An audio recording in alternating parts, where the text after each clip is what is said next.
Hey, what is up, everybody? This is Stevie Breach coming to you here today. Woke up to some news about the upcoming WWE's Royal Rumble.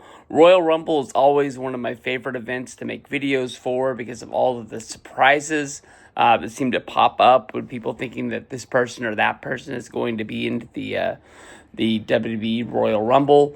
Woke up to two surprise entrant rumors that are out there, one being Ric Flair, one being Hacksaw Jim Duggan. In this one, I'm going to tackle Ric Flair, saying that he's going to be into the Royal Rumble. There's been a lot of news, a lot of smoke behind this of Ric Flair saying he wants to lace up the boots one more time. We've been seeing this rumor.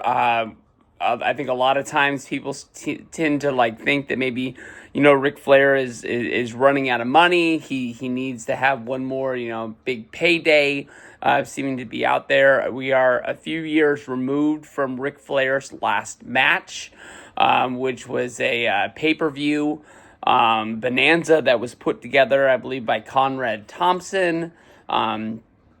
And there was a whole StarCast thing put behind it. They put on their own pay-per-view entitled Ric Flair's Last Match.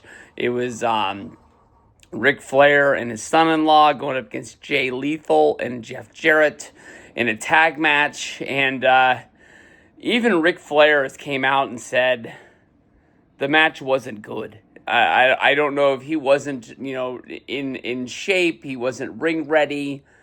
The guy's over 70 years old. I really don't know what there is the expectation for this last match to be.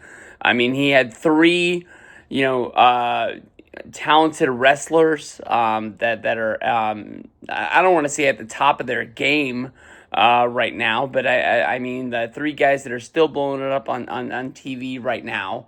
And Flair has admitted that he fell asleep during the match while he was selling on the apron. I don't know where there is to come back from there. I know that the Royal Rumble is basically set up for, the surprise, the theme goes off, the big entrance. And I mean, Flair could run into the ring. He could crawl to the ring, I guess you can say, and then just basically get bushwhacker looped. Run in one side, run out the other.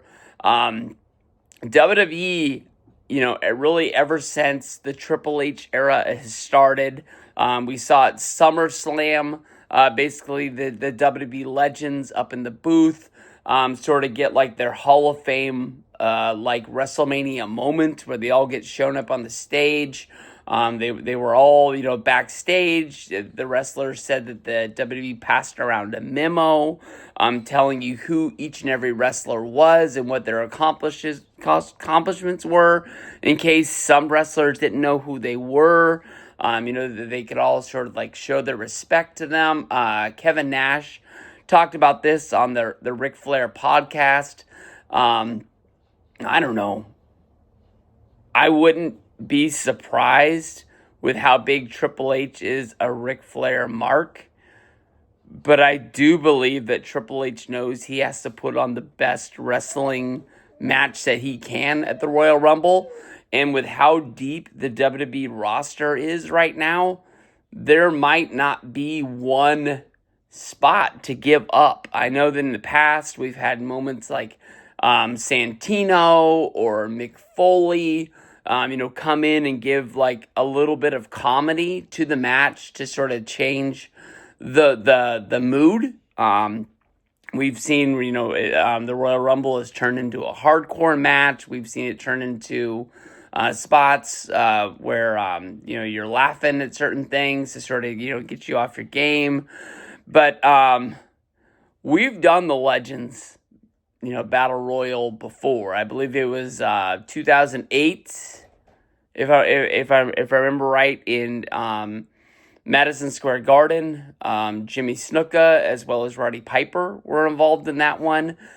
I don't know. I don't see Flair in the Rumble. That's just my deal. It just doesn't make a ton of sense.